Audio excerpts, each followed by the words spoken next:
So at work, right, you are given a problem. Your boss just say a problem. And then in your mind, right, you fill in the solution for your boss. What's the best approach? And then by the end of the meeting, you know what you need to do already. That the boss just give you a problem statement. True, right? That's how a white-collar fellow work right now.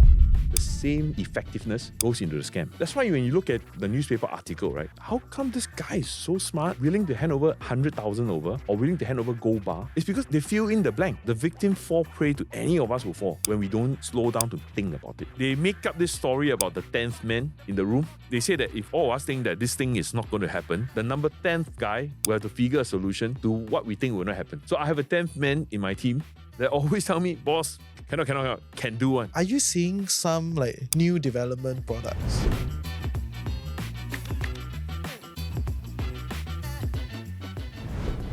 Welcome back to Chills with TFC. I'm your host Reggie, aka your Chief Financial Coconut, and today I'm in studio with Dave.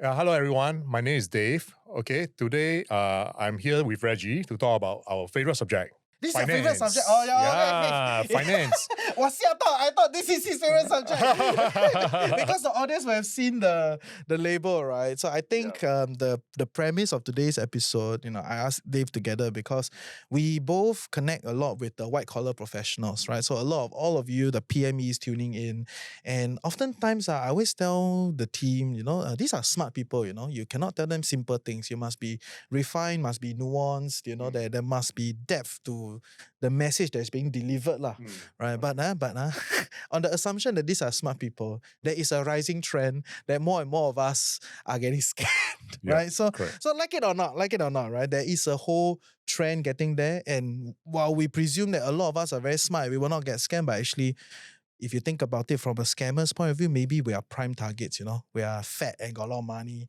sitting around. So all that good stuff we're going to talk about today with a friend of the show, Beaver. Yeah. Hi everybody. I'm Beaver Chua. I head up the group anti-fraud for OCBC Bank. How did you end up in this thing? Because actually I know Beaver for quite a while already. It's a long story, but we all start in the police force. After Polytechnic, I went to join the police force. I was there for a couple of years, and then when I went for an interview to become an acting inspector, the chair says, how come you don't have a degree? So I thought about it. The guy is right, man. I need to get a degree. So I quit everything, went overseas, told my wife, sorry, I got to go study. You have your NUS degree, off I go. So I went overseas and studied. Your wife never say, sorry, I got to go? No, my wife came along. My wife subsequently came along to do her master's. Different. She's doing master's, I'm doing my degree. Okay. We were there for a couple of years, wanted to do my PhD, but of course funds ran out. So I came back to Singapore. And then after doing other jobs like SBS, Transit and all that, I suddenly, over a weekend, playing badminton with one of the ex-prosecutor that's a good friend of mine. He asked me, hey, I have a type of new job, in the bank. I said, what has a bank job got to do with an ex-policeman? I said, then he says, oh, we do something called anti-money laundering. Are you interested to give it a go or not? I said, really? There's such a job in the bank. He said, have. After 9/11, a lot of these jobs open up. So I said, oh, okay. Then there I go, I joined. My first bank job was ABN AMRO. So I was one of the analysts clearing all the alerts and all that. I mean, the sophistication was there back. We thought it was very sophisticated back then about the systems and all that. Then later on, I think at 25 years later, I realized, oh my goodness, those days were like kindergarten. Everything was just simple rule-based. You hit this threshold and then you take a look, then you review it. And we used to be able to close the alert by saying, oh yeah, consistent with profile. Okay, close. Now the standards has actually moved on. So if you ask me to close an alert today, I'll probably die because I'll probably not make it past the closure, right? Because it was so difficult now. So of course, in and out of banks, I was working in Dubai for a local Islamic bank. My boss asked me to go over. Then after that, I came back to Singapore for a short while. Then I was working for RBS, close to about 3 years.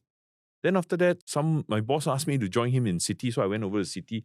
And then I joined Citi in China. So in Citi in China, that's why we can talk about China stuff. Yeah. Then after in China for a couple of years, of course in RBS, I was also going China. Then Citi in China for a couple of years. Then Citi asked me, hey, we got an opening bank in Singapore. You want to take up the role back in Singapore, the same role, but you move back to Singapore. I said, okay, why not? Time to go back to Singapore, right? So I went back to Singapore. Then I am back in Citi Singapore doing the head of AML, or that back then was called CAMELO, Country AML Officer. So I was back in Singapore. Then, of course, I was in HSBC for a short while, and then OCBC. You've done your rounds. I've done my rounds, but OCBC, I was actually head of financial crime doing AML stuff. But when this scam thing blew up, I was tasked by my supreme leader. I always call her my supreme leader, but she's really a nice person. Loretta asked me is to reorganize the whole anti-fraud setup in OCBC. Sadly, that's when your business boom, right? Boom, boom, boom, boom, boom, boom. I think the good part is that they gave me free reign, so I can do how I want to reshuffle the thing. But she was very supportive, so my business grew. Yeah. Until today, I still refuse to do low hay.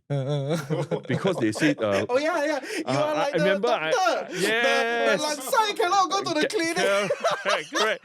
Remember Yes. when we do the low hay, Yes, I will yes. stand on there and say, you guys go ahead, low hay. I don't want low I don't want low hay. I don't want My the business don't low hay. Yeah, business must go down for me as low as possible, and no business is good business. So that's why I refuse to go. We are all very pangtang. So even in the team, we don't say that, oh, today is quiet. We are very free today.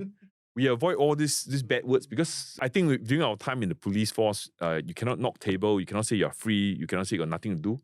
Once you say that, right, typically the cases will load in and then some magical thing will happen. So, of course, now most of my guys are ex-police officers. We avoid all this taboo topics. So the culture still sips around. So like today, we went out for lunch, just a bit of a lunch with the boss, right? The new boss. We also low hay in a very sterile way. We just Just like that. just mix up the sauces. Salad sauce and then no low hay because we don't want the low hay. It's bad because being one of the local banks, right? If we low hay, means our customer will probably get in trouble. But yes, exactly like what you've said, right? The whole thing about how this whole anti-fraud, this whole scam has become a whole industry, right? And I think you all know why I asked him. Like, essentially, Beaver is a lot more candid and, able to kind of share with you the real deal, right? Because you're not the first bank guy, or like, there are many banks all want to talk about the anti-scam, all very boring one. But when I saw your LinkedIn post, right, essentially started from his LinkedIn post, right? He wrote this whole long LinkedIn post about how actually everybody think the scammers or like it's the old people that is getting scammed or the uneducated that's getting scammed or all that, right? But actually the front and center is all these smart or so-called, or we believe smart, white collar working professionals that's getting scammed left, right, center, right? Like that's the data that is showing in current trend, right? So is that the phenomenon? What are you seeing? The sad part about it, right, is that the smart people don't get scammed by e-commerce. Don't get scared by your phishing scams or that. They get scammed by things like investment scam, the government official impersonation scam. The problem with this is that, say for example, investment scam, they actually know a little bit about a topic, about investment. So when they hear the investment opportunity and the scammer will do their research, and with ChatGPT today, you can actually craft out something very interesting. So then you mix up that story with something like a special opportunity. I only offer it to you. Reggie, trust me. But then the guy said, okay, it makes sense. What he say makes sense. They do a bit of research. And then what do they do research with? We think it's going back to ChatGPT again. And ChatGPT will turn out the same. You say, okay, why not invest? So they lure you in by giving a bit of a tiantou, a bit of the benefits, right? And then you get lured in, and then you get addicted to it, and then you think they're going to get returns. And that is how it happens. Now, is it to say that the victims are dumb, not intelligent? Unfortunately, no. They are very intelligent. So what do? They get pressured into it to make a quick decision. You think about it, if I tell you there's an opportunity, but you have to make a decision within an hour. Else, I have to let it go because the window for investment is only this. Now, inside your mind, you're thinking, actually, it's true. If I work in a bank, I know, oh, okay, this window is probably there. The fluctuation, I think it makes sense. Now, for people in my generation, if you watch 大时代, you watch the 郑少秋. I only watch 小时代. Yeah. So you're thinking, hey, it's true, probably it's true. The fluctuation is probably true. Let's do it. So you don't think too much because you're being pressured. And time is of the essence, right? And to make it worse, right, I tell you it's a secret. You cannot tell anybody. Which makes perfect sense, right? You think about it. Someone giving you the secret recipe to making a lot of money. They tell you that it's a secret, don't tell anybody. I give you a platform. And to be honest, a lot of these smart people think, hey, if you have a legit platform, why not, right? But the problem is this legit platform, you'll be handing control over to them. So you could be using a legit licensed crypto platform, but you are giving them the password, the username, everything, and they operate for you. So then all this thing, it won't jive in their thinking because of time pressure. So now, if you let any intelligent people, a white collar person, sit down and think about it, you have time to think over it, then they'll realize, why am I having control over something I set up for you to operate? Doesn't make sense. Now, unfortunately, the scammer won't let you do that. They pressure you. Now, if I take this even further, have you ever wondered why, in this day and age, right, when a pilot takes off, they still check over iPad or some checklist, right, to check that their equipment are all in place, rather than use memory? Because pressure plays a fool with your mind. So if you think of it from that perspective, right, they're actually very smart. So they pressure you. So always the tip that we always tell our elderly, or not elderly, unfortunately, I tell my own friends, is that if the fella pressure you, give you a deal, and tell you the time is like that, don't fall for it. Now, this is only investment scam, right? So then you have another spin-off to government official impersonation scam. That is the one that you get a call. I'm calling from XYZ Bank. I cannot name any bank because later they say I named their bank, right? XYZ Bank. You are suspected to be involved in some identity theft, money laundering, whatever. I need to check with you whether you did this transaction, that transaction. And then after that, along the spin, right, they'll pass you to the police, then pass you to MAS, then they'll ask you to put money in a safety account. So you see, the victim for this, right, they're not dumb, There are very intellectual people that fall for this, very senior people that we come across cases, and you also read across cases, and you wonder, is this guy stupid or what? We're thinking to ourselves, this guy's stupid. Unfortunately, they're not stupid. They fall prey to the same thing. Pressure, secrecy. They tell you can't tell anybody, And then they pressure you to do all the transfer in time, and then you make that transfer. Now, my own hypothesis for this, watching some of my friends explain to me why they almost fall for it. They fall into the situation whereby they like to fill in. What does that mean? Give you a question. So at work, right? You are given a problem. Your boss just say a problem. And then in your mind, right, you fill in the solution for your boss. What's the best approach? And then by the end of the meeting, you know what you need to do already. That the boss just give you a problem statement. True, right? That's how a white collar fellow work. Like if effective office guy, even in the bank, right? I'll think through. My boss says something. Then I'll think the next 3 steps. How do I take it forward? And what's my timeline? Now, the same effectiveness goes into the scam with the time pressure. You think about it. That's why when you look at the newspaper article, right? How come this guy is so smart, willing to hand over X 100,000 over, or willing to hand over gold bar? It's because they fill in the blank. So when I talk to these guys, when I see the reports, we realize it's not about intelligence. They are very intelligent. It is the pressure that the scammer is able to put on the person to make a false move.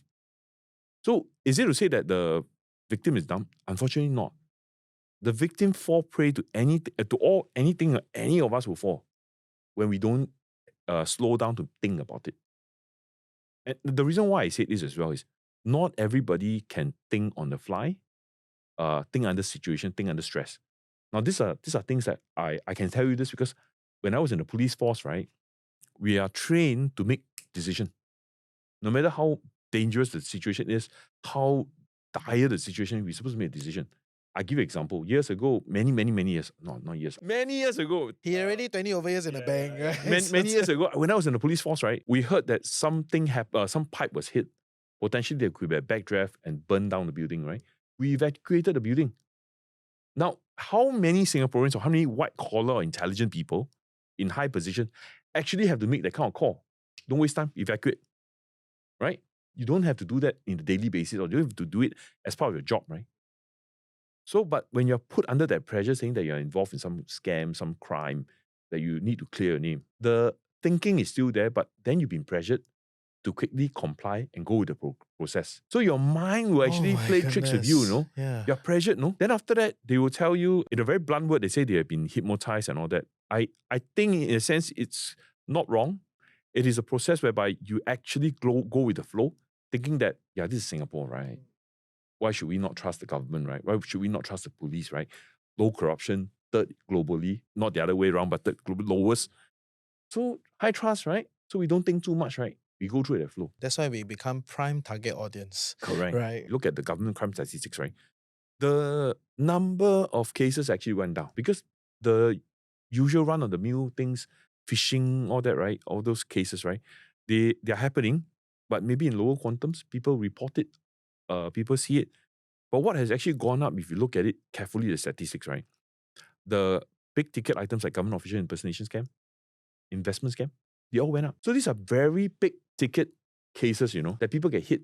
And you're wondering, normal folks, how much can you hit, right? But that's the problem, right? All the young professionals, middle-aged professionals, all get hit very badly.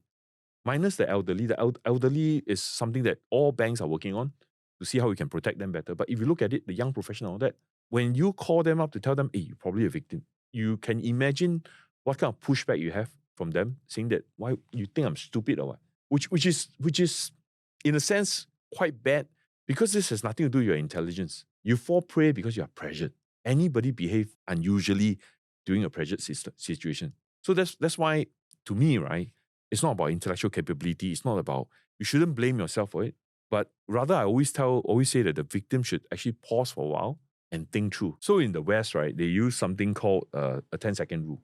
So what is exactly the 10-second pause, right? The second pause is like a cognitive break to ask you to think through, take away the pressure, think about whether did they ask you to keep it a secret? Did they ask you to do fund transfer? Do they ask you to give information? It's similar here as well. Here we use the ADD, the police when use the ad, right? But if you think further, right, it's absolutely spot on. Both also right, approach also right, but the 10-second one is a bit too long. But too difficult to remember. But my take is always, you should actually pause. Tell them, you call me back, or I think about it, or I call the bank direct. Because it's very easy to tell, okay, I be very honest about it. Everybody will say, hey, you stupid or what? You don't think through all these things, man. But when you're pressured, the fella sounds so serious, sounds so official. There's even people giving you a employee ID number. Hey, so you think about it, hey, bloody hell, it sounds real, So then you think, you won't think so much, and you straight ahead react on the spot. Reacting, going the flow. That's where the problem comes. So the Western side, the 10-second, actually it's not too bad. But for me, it's simpler. Say, drop the call. Which bank are you calling from? You drop the call. You call the main bank side, and then you check in. To be absolutely transparent, right? The banks, right? I don't have a Batman hotline to the police, You watch Batman, right? The commissioner will take out direct line, the police, Batman will pick up, right? Sorry, we don't have that. So it doesn't work this way. It doesn't work this way. MES also don't have this kind of hotline. MES is a regulator, They don't do this kind of crime thing like this. And definitely MES will not ask you to deposit money with them for safe account. And then the safe account name is PayNow, then you see a first name down there.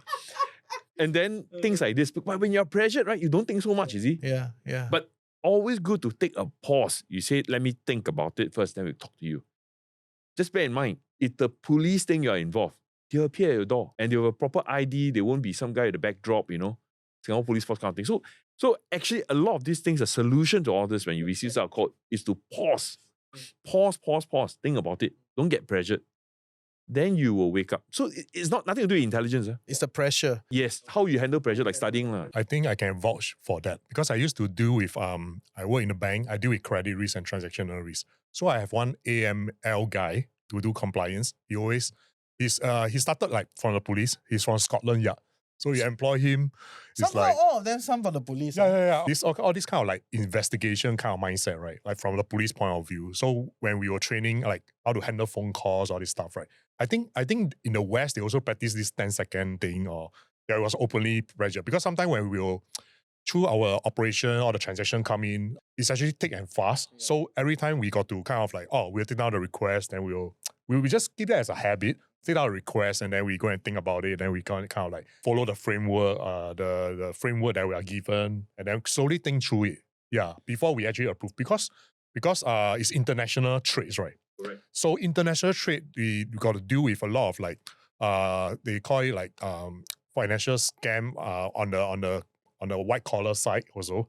But then it's more like they layer their transaction, all this stuff, right? So we got to be very aware of all this transaction. So on a more personal side, I think my wife was also scammed in that certain way because she didn't check. Yeah, she didn't check the bills. So every time I check the bills, so I was like, they layer in a way that they layer like very small amounts, all this stuff, right? They layer it periodically. So like every month is different times, different amount.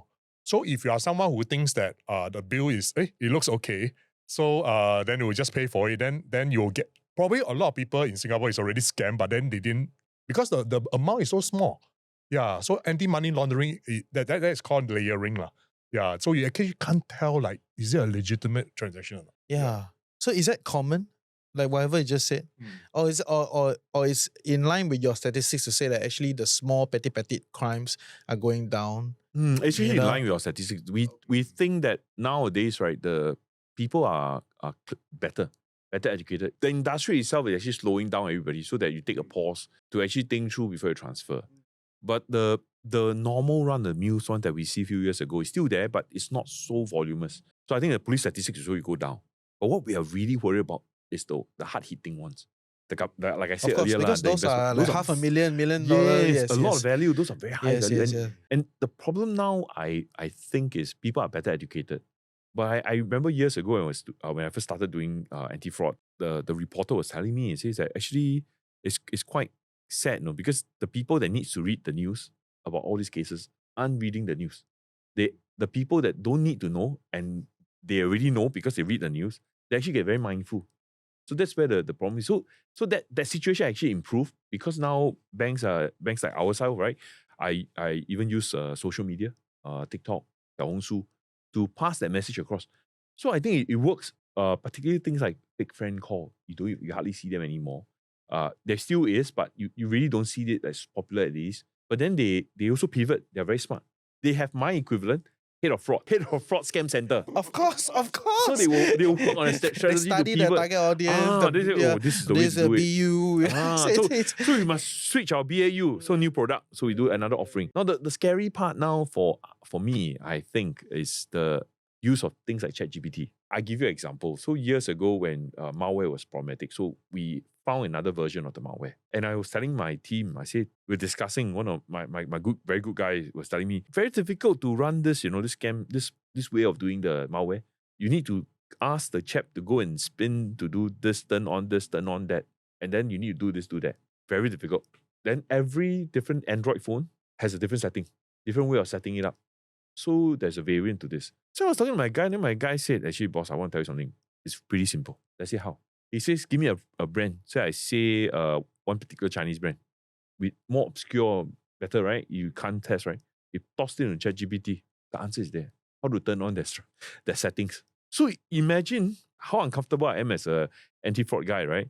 You just put in ChatGPT, you actually have a step-by-step guide on how to turn it on to enable the scam to happen. So then when I saw it, I said, oh no, this is not good, no? It can scale, Imagine you just call up, just convince the guy, this is the right thing to do to press turn this, on. do this. And especially if you do it like a order platform, cheap durian season. I know there was a period of time. Yes, yes, a period of time, right? yes. Curry fish head. Anything you think of during the seasonal time, right? People will do it. So they just follow the instruction and it's so scalable, Now, fortunately, I tell the story because we managed to block it before the thing become a problem. So we see this and we have a lot of this discussion going on. So I always steal the idea from World War Z. Remember the show World War Z, right? Yeah. They make up this story about the 10th man in the room. So they say that if all of us think that this thing is not going to happen, the number 10th guy will have to figure a solution to what we think will not happen. So I have a 10th man in my team that always tell me, boss, cannot, can do one. So he will do all form of funny thing. And then he tests out the hypothesis for us like, hey, can do. We should have asked him on. Next time, the 10th man will come. We'll mask you out, okay? Everything we'll give you, then you wear like that. We always say, when the 10th man says it's possible, you'll be very scared. So I always say, always jokingly call him Cao Cui. But you need that Cao Cui on your team. Then he will tell you how this thing works. Correct. So that's how our team dynamics is like. So we sit down there and talk, we say, oh, this is going to happen. Then I say, yeah, boss, we'll do, what happen, no? So then we start building defenses. So sometimes you see us being a bit tight, but we get out of it because we prepare ourselves. So, but we hope one day we won't end like Israel in the movie, right? The war got overrun because someone play some music or some plus speakers, right? We hope that it doesn't happen, but we will always have this discussion and make sure that the evolving typology doesn't stop. So now, currently, the two hottest ones is the investment one And the government and official. the government official. Let's go a little bit deeper on like how do those things work, right? Just so that we educate our audience, like the step by step, and then how does it usually happen? The running joke in the team, in my team is we always say, we cannot go Cambodia, cannot go Myanmar, these kind of places for cheap holidays. Why? Because you end up taking a reverse road there. Head of scam. Ultimately, you choose your side. But actually, the investment one is pretty straightforward. Okay. It is always giving you an investment opportunity that you can't get outside. How do they even build that? Yeah. It happens really on Facebook or on social media. Not calling out Facebook, but just that social media. You get to know someone on social media. Then there's someone will say that I got an investment opportunity, and then you go. Wait, but that is sufficient to because we are programming for the white collar, right? That is sufficient to convince. You see, that's why the way they sell the white collar is that they sell you that there's some interesting investment opportunity. And they get the detail from probably like ChatGPT, do a bit of research. They probably got a real guy at the background doing all these things, right? Doing all research. So it seems credible. These days, everything speeds up. You see, you talk on the internet and then you think on the Facebook, social media, whatever it is, right? You start believing that it's a real person because that person have daily updates, right? So then people, this generation, if including my kids, they actually believe in it, that this is real, So I give you a simple example. My son sent me a TikTok. So he says, it's real, Papa. I told my son, not possible. So things like this, they actually believe. So imagine if you do that, right? And people are very trusting in Singapore. They think that these things are probably real and they see a few photographs. Then, especially when the investment opportunity seems to make sense, then they fall for it. Or they meet someone on Telegram, they draw into a Telegram chat group or some chat group, right? And they start posting their bank account, how to withdraw money and all that, right? People start believing in it because they think those evidence are real. And because if you see guys my age, right, we fill in the blanks. People willing to share this document. So probably there's some truth to it, right? And the best part is they sell a good story. And then when you check through the story, it does make sense. Like now, right, I tell you crypto is going down, but we are able to move the market. You think about it. If this guy actually gathered enough people, it's really possible. Now, the danger is in the little bit of knowledge you know. And then you start believing in it. And they tell you, again, the pressure comes into play. Then you fall for it. Then you start dumping money inside. Now, to make things worse, right, they ask you to open a specialized account for this investment, which one could be their own website, or they use a real one. Then you hand over control to them with the real one. And then when you get a sense of security that, hey, since it's a real one, my name, I have control, I should be fine, right? But the problem is that what they didn't realize is that they will tell you that to make it work, you have to put the account in the password with me. So they actually control the account. Hey, welcome to the Financial Coconut Podcast Network. I'm your host, Reggie, aka your Chief Financial Coconut. And if you're loving what we're creating here, like, share, subscribe, share with your loved ones, comment in the comment section below. And yeah, we'll see you for great content on Chills with TFC. I've seen some of these things, okay? And some of them, they don't even need your password per se. They can download some sort of additional software to layer into that thing, and then they already get control over the accounts, right? So maybe one question specific to this type of so-called proper platforms, right? Because there are many, regulated brokering platforms and all that, right? Some of them have double like password systems. Two-factor authentication. More than two-factor. It's more like there's one password for regular operation, and then there's one more password for funds withdrawal. Right, a lot of the bigger brokers is a long time system already. It's not like new, right? Does that work? The rule of thumb is don't give any of this detail to anybody because they can change the detail and register it in their name. Banks are different because banks, we have cooling period, we have digital token. Once you're registered, you actually get notification and so on and so forth. So the bank side control are all very thorough. So that's done. The other brokerage financial house, I can't speak for them because I really don't know how they operate. They may have some form of a differentiating factor because their staff are more time sensitive. Granted, that's the point. But the rule of thumb is never ever, even if you open anything in your name, hand over control to somebody else. That's the key part. Or you do something like some third party once that's overseas. Same thing. Don't ever hand over control. And also check whether the platform is real. Now that's really the point, right? Platform is real. Then you have to not hand over control. Platform, not real, simple. Don't do it. Pause, think. Don't get pressured. The problem is that when you're pressured, your intelligence take a backseat because there's not everybody can operate in a high risk, in a high pace, fast pace, high pressure environment. Which is why some people are your civil defense, doing firefighting and all that. Imagine you're a firefighter. Yeah, they're trained to run into it. They're trained to run to it's it. different. I will run the other direction because I'm scared stiff, But there are some people who are trained for this. They are really doing all this. Just like fighter pilots. You won't have Mr. Chua here flying a plane.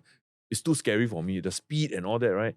I can't imagine myself being Tom Cruise, though I sometimes hope that I'm Tom Cruise Maverick, right? Quite kick, right? But doesn't happen. Not everybody can do it. And when it comes to the government official, because the investment one is a bit of that FOMO, that whole thing, right? They go for FOMO. Yeah, and you still got to do a few steps. You got to give up some control here and there. So that one has a bit more of a process, right? Not that it's a small scam, but I think for our listeners and our audience, I think that one sounds a bit easier to be alert. Right, especially in our corner of the internet, right? Because we always talk about investments, talk about the risks, all that involved, right? So people are a little bit more like educated. It's got so good now, right? So let me tell you, I think your listeners will have less problem because I listen to your stuff, right? Very realistic, go through that thing, right? But the problem is not with this group. It's really the GOIS, the government official impersonation scam. That one is another spin. That one, they prey on us, especially Singaporeans, high trust with the government, high trust with law enforcement.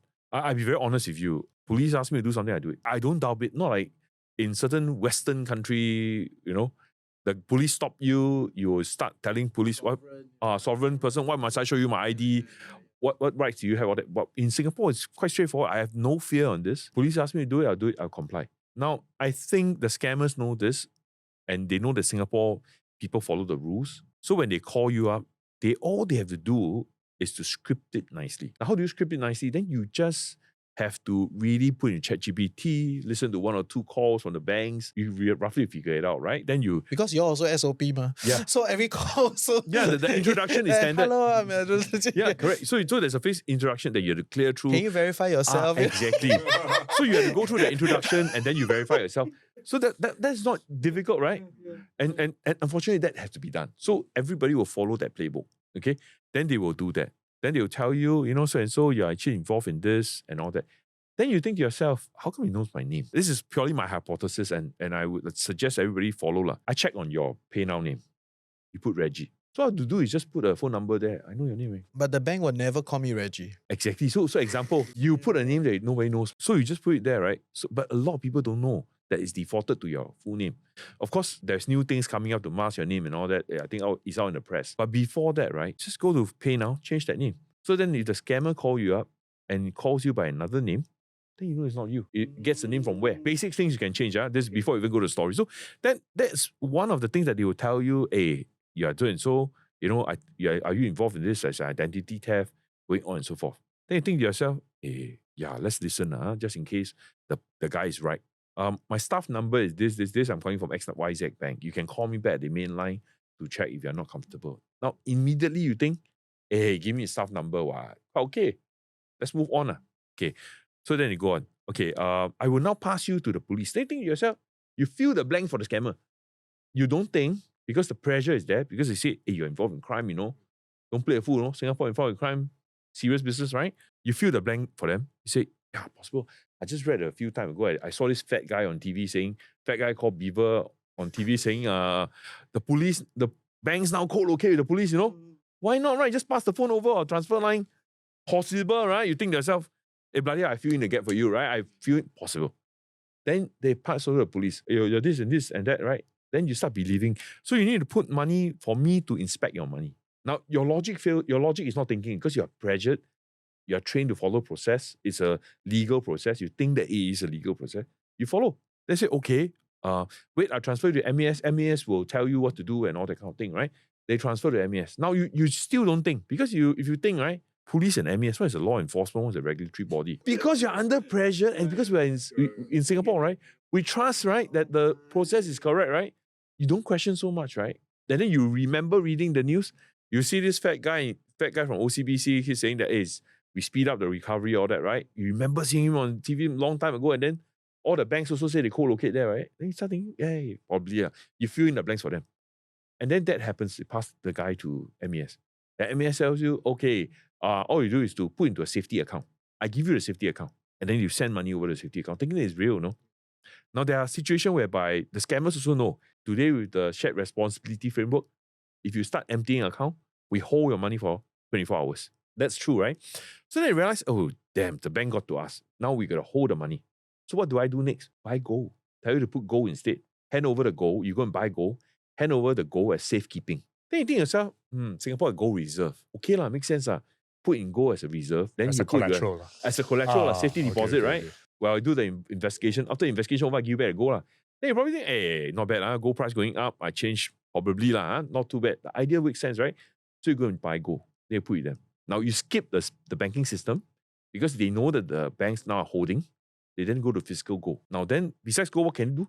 Physical cash. Then they got somebody run over, collect the cash from you. But then when you see that runner, you don't think through. Then you think to yourself, if you have seen how an MES officer look like any of our white collar guys in office, right? Then you compare to the runner who is collecting the money from you. Then think, if you think for a moment, if I'm not under pressure, you will see the distinct difference, MES officers are very prime and prim and proper. They wear their shirt, they wear pants, everything, right? And their hair is very steady, then everything's very neat, That is product development, brother. Yeah. So the next phase, Next right? iteration, Next right? iteration. So after this one, they all will the iterate. suit, everything, sweet. After they hear this, right, it will go out. They will go out. But you see, No, it's true. That's the problem. It's a cat and mouse chase. Correct. Keeps evolving. Yes. So you see, so that's how they got scammed. But you see, the banks are all chasing, including myself, right? We put in digital control. We know you transfer money, right? So I put digital control. What do? They make you buy gold, hand over physically. Well, so what's next? God knows, man. Because they will figure something. When you stop the physical side, we train our frontliners, right, to pick up all the cues, right, as much as possible. It will not be 100% because it's really difficult. Some people are so convinced that they will tell you exactly what the scammer tell them. Keep it a secret. You can't reveal this. Special investigation. Because of the pressure they receive, right? You see them going to the branch and doing it. Now, then the question is, can you tell? You can tell, right? Physically, they look distressed, right? Very stressed out, very scared, right? Unfortunately, no. I've looked through some of the CCTV, some cases that we've picked up. I'm also curious, I'm also very curious, how do they look, right? Smiling at the branch, talking to a teller, answering the question when our teller asks them, what is this for? All that, right? They can explain to you. And these people are not your auntie, uncle, no? They're white professionals. collar. Yeah. So that's where the problem comes, right? Then how do you actually solve this problem? The problem is not easy to solve because the young professionals, one, they are not dumb. They are very intelligent. In fact, I'm always surprised that they fall until I take a step back and think, actually, what happened? Then I realize I'm from the police force. I'm trained to react under pressure because the police is a very high stress environment. You have to make split-second decisions. But how many white-collar people are actually from the police? And how many of you actually put in that situation whereby you actually have time to pause very hard and think about it and not take that stress with you? The answer is no lah. So the telltale sign is to stop all these scams and trends and whatever nonsense that you see, right? It's really keyword. I've been saying it all this while, right? Take a pause, think through, don't get pressured. And if anybody asks you to keep it a secret, definitely is BS lah. You definitely don't need to keep a secret. Call the relevant authority to check. And if they tell you go cantonment, let's be honest about it lah. Cantonment is not the only place with a police station lah. If the police wants you to see you, right, there's lots of ways to go and see you lah. They can go to your house, they can visit you, and they will do all sorts of things to get you to go down. They definitely won't call you on WhatsApp, put a video, and then write a bloody Woodlands MPC. That one was Woodlands Police Station, right? Woodlands MPC, yeah. I didn't know that. Then they wear a cap and all that. I have not, my years in the police force and the police officers we deal with, no such thing lah. They won't do that. But because you're pressured, you don't think. So I think a lot of times we always think that, hey, this guy must be quite dumb to fall for it. But we always forget the human factor. Pressure is a terrible thing. Just like PSLE. I got to rub a bit on PSLE, but PSLE is very pressurizing. So the kids don't think very well. So same with adult. So when I first started doing this, right, I always say people are quite idiotic. I mean, okay, if you said the elderly is not aware of all these things, I think that's a fair statement. But for the white collar, I always think, hey, this guy must be stupid to fall for this, right? They don't think, man. Then as years go by and more cases you deal with, then you see a pattern. Then you think there are actually two situations here. One situation is that this guy is really, we call it Dunning-Kruger effect. You know a little bit, Then you fall prey to the okay. Dunning-Kruger effect because you know a little bit, you think you can fill the gap and you think you know more, then you fall for it. That is a situation whereby you are more or less not quite competent in the topic. That aside was my initial thought. Then I think there will be a portion of people like that. But the bigger portion is what I said earlier, pressure. Pressure. It's not intellectual capability, It's the ability to handle pressure. When a scammer call you up, pressurize you, and then you do something like this. My read of what is being discussed in the mainstream psyche, right, is a lot of this petty crime, all this like phishing scam, or that, and then of course in Cambodia there's all the all the sa chu pan, whatever, right, all those things, right? So you hear all those, but I don't think people really hear about this side of the scam product line. Talk about phishing scam, yes, it's carelessness, like you never check all this kind of thing. But if you talk about the high level ones, the one that hit very hard, right? This one. So if you ask me, if I run a scam Inc., right, my aim is to hit all this. This is the high value market. Yes. Low target count, but hard hit, And I'll tell you what probably they'll do, They'll probably run a bank, have RM, sell product, So they'll say, hey, Reggie, if you manage to do this, you get 20% of the kick as commission. So who knows, man? The scam center get taken down. This could be the next one. We will never know. But the point is, this is really hard hitting. And that's why we are all worried. Because you see, I'm worried because we put up the bank controls and then we put out all the controls. They know they try to avoid that channel using a digital means. It's still happening, but they realize we are stopping them. There'll still be some cases that go through because, granted, it's not 100% foolproof, but there'll be cases falling through. But what they have realized now is if I go physical, it's really more convincing. Which is why when the police say that there are Singaporeans involved in this, I'm more worried because you see, the Singaporeans are involved in this, right? And the Malaysians, right? One, they know the culture. Becomes even more convincing. And then if you look at they serve national service, right? They probably know what to say, what not to say. You never know, right? Whether one of them will serve police national service, I don't know. But if they do, right? And they happen to attach with a patrol car or see all the IO in action, all the investigators in action, I don't think it's difficult to pretend to be an investigator myself. So things like this is scary. And they know how to pressure you. The pressure part is the really scary part. I repeated it throughout the whole thing. The pressure part is the scary part. So, and you did say, break the pressure, you can always call back and check. Yes. Right? Call back and check. So I want to ask, because sometimes you are stuck in that, but then you also people paise and all that, right? As much as we think that it doesn't happen, actually it's true, right? A lot of Singaporeans, they're afraid to disturb other people, right? So if I call the bank today, right? So this thing happened, okay? Now I was like, okay, I will check, I will come back to you. Then I call the bank. There's no direct hotline that I can. There's a direct hotline that I can for call. For fraud and scam, you can call. And gets to your department essentially. Yes. Oh, so I don't need to call the generic hotline. Don't. Hey, sorry, I want to call the check. generic hotline. There's an option to choose. What we are rolling out this year, hopefully if everything goes smoothly, an in-app call.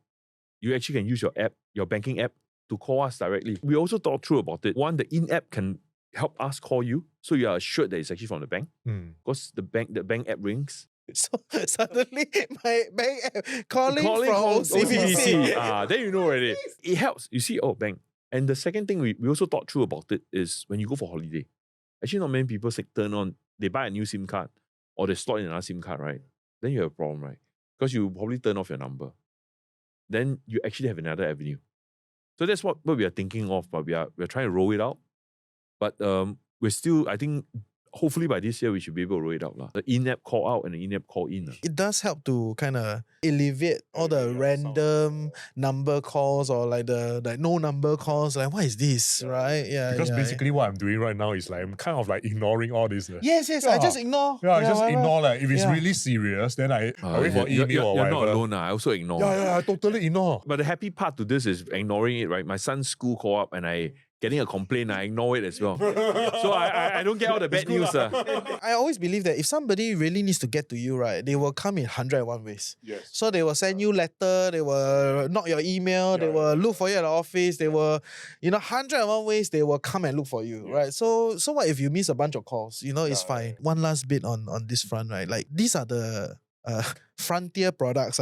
Now these are best in class frontier products, high margin, high value. Are you seeing some new development products? We have a small group of people in my team that looks at all these new things. So one of the things that we are looking at and we are worried that the public actually fall prey to is there is this, I don't see any case in Singapore, but we read somewhere overseas, I can't remember which country was it, that they call up the victim and they don't talk. So then the victim start saying some stuff, right? Record you. Say, who are you? Record your voice. Okay, And then after that, they will mumble something. Then the victim will carry on talking. They take your voice and then they generate a piece from it. Now, I have not seen an actual use case in our region, but one of my guys was telling us that there is actually a thing overseas. That's one thing we are concerned about. The other thing, I think, if you read in the... I should be very concerned about that. My imagine... voice is all over the internet, right? Correct. But the other thing we are watching very closely is those AI deepfake calls. You know, there's sometime back last year, I think last January or something like that, there was a Hong Kong office. The guy was actually scammed using deepfake to think that he's in the office with on a virtual call with all the company people, and then they do a transfer. So the scammers recreate the whole office around him because it's not that difficult, right? These days, you go on LinkedIn, you see everybody that you take photo in a low hair. This is your whole department. This type is really, really targeted. That means they really know who their target is. That's the thing that you're worried about. But for us, for the masses, not yet. Because it's very intensive. But those things like deepfake and all that, I'm sure it will hit the high net worth. But for retail folks like me, probably take a bit longer to get there. But this is something that we are watching out for, to be very honest. My team and I, we have a priority list to see things that we are worried about, and things that we need to do now. So that's one. The other one that we are worried about is malware. We are quite happy that we managed to stop some form of malware, but you never know because malware, right, it happens. And happens as in develop along the way. There will be a guy figuring out how to develop along the way. I'm sure there's a way to bypass all the bank's control. Just that the level of social engineering required is going to be very high. So they have not passed that social engineering part. How do we then minimize social engineering and maximize output? So things like this, I'm sure they will think of it. The tech team will think about it. So we are also watching that space. The malware space is very scary. Now, am I saying that malware is a top concern? Not really yet. Pressure is a top concern. Pressure is a top concern. Don't succumb to pressure. So far, the malware we've seen is really on Android devices. So the question is Android devices really the unsafest device in the world? Not really. Apparently, if you look at the market share of the Android phones, right? Bulk of it is Android. Just like why viruses are on PC, not Mac, because the bulk of the people are on PC. So it's where the market is. Product development. It's again, yes. Target market. If you ask me, is Android less safe? I said not because you are part of the bigger pie, right? Then if you use Android as part of the bigger pie of fancy phone, flip phone, then you really have to take precaution. Then if you're iOS, does it mean that you're safe? 100% safe? Yes, you're better because you're the minority user. Just means that you're a bit safer But if you ask me as an anti-scam person or anti-fraud person, my pitch is to get a phone that you don't load games, don't load anything in it. If you really want to do malware prevention, this phone purely for banking services, purely for your brokerage services, and there's nothing inside. Absolute clean phone. Just like I always say, the cleanest phone for banking is my office phone. My office phone will have all the controls inside. I can't load games, can't load this, can't load anything third party inside. So you get locked up, right? So that is actually a safe way to bank. If you really need an Android phone, I always tell them, if you really need an Android phone and you don't know what the hell you're downloading, then you're probably better off having a clean phone. It's one of those things that keep you up at night, thinking about how these things happen, and we try to do what we can. Thank you. Appreciate this. Appreciate the candor. Anytime. Yeah. If let's say somebody want to call OCBC scam hotline, like what is the hotline? You call the main line to make sure that you're calling the main line. You take out your OCBC credit card or card. There's a number behind. So it's 1-800-363, then you call that number. Yeah, don't Google the OCBC hotline because the scammers can also pay to have their result, right? Search result come out on top. So if you need to call any bank, just take out your bank card, flip behind, call the number there, and then OCBC will have a special, I think if I'm not wrong, 8 is a special number to report scam fraud. So you just press that one. Thank you. No problem. Thank you for having me. Wow, this is a great one. I love it. I've been wanting to talk about this scam topic, but I find that most of the scam discussions are for lack of a better way to put it, a bit too basic, too small, too basic. And then the other side, which is the exciting that will go on the internet, where it's all those deep dive investigation, too much work. Right? This is the in between. So I'm very glad we did this. Appreciate your time. For all of you tuning in today, I hope you learned something useful. And I think like what Beaver said, right? It's not about the small little one. This is like the big ones, right? And you must be extra alert that these are the trends. This is what's happening. And I think for a lot of people, once you know, you cannot unsee it. Right. So once you know you cannot unsee it, then you have one layer up of protection, for yourself. And if anything, just check. Anything, just check. Right. There's no need to be paiseh about it. So yeah, I hope you enjoyed today's episode. I know we try to make it a bit more lighthearted, product development, high net worth, all that. Okay. But it's a serious topic. And Singapore and Singaporeans are prime targets, and you're seeing more and more. So look out for each other. Anything you don't know, please ask, put in the comment section. We're very happy to continue to engage. And if you love this episode, please head to thefinancialcoconut.com to put your email address. We will not send you any weird things, don't worry. We're not saying any weird things. It's just that when we have events, when we have new episodes and series, we hope to see you there and route out the algorithm to reach you directly. So with that, that's all for today's Chills with TFC. We'll see you next week. Meanwhile, take care. Bye-bye.